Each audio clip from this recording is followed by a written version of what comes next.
25 ఏళ్ల రజతోత్సవం జరుపుతున్నావు కదా రేపు మిస్టర్ కేసీఆర్. 25 సంవత్సరాలైపోయిన సందర్భంగా వరంగల్లో సభ పెడుతున్నావు కదా. నేను అడుగుతున్నా, దళితుల్ని ముఖ్యమంత్రి చేస్తానని నువ్వు ప్రకటిస్తావా రేపు వరంగల్ సభలో? కాగితం రాసి 100 రూపాయల స్టాంపు కాగితం మీద ముక్కు నేలకు రాసి దళితుడికి ముఖ్యమంత్రి పీఠం ఇయ్యలేదు, ఇక ఇస్తానని స్టాంపు కాగితం రాసి అప్పుడు నీ గురించి ఆలోచిస్తాం. లేదంటే ఓటనే గండ్రగొడ్డలతో కేసీఆర్ వెంటబడతా అని చెప్తున్నా ఈ సందర్భంగా. ఏం పిచ్చోళ్ళు అనుకుంటారా, అమాయకులు అనుకుంటారా? ఇక్కడ ఇష్టం వచ్చినట్టు ఎదవ రాజకీయాలు చేస్తున్నారు కదా.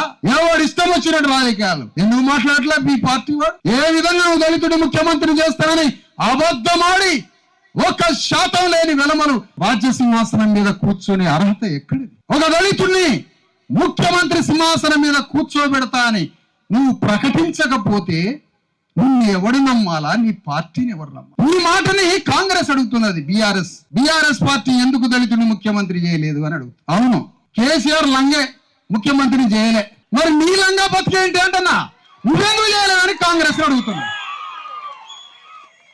నువ్వు పెద్ద లంగావా? వీడు చిన్న లంగా, వాడు పెద్ద లంగా. బీజేపీ అడుగుతుంది, కేసీఆర్ అడుగుతుంది, నువ్వెందుకు దళితుడిని ముఖ్యమంత్రి చేయలేదని. మరి నువ్వు చేద్దురా, నువ్వు త్రిపుల్ అన్నావా?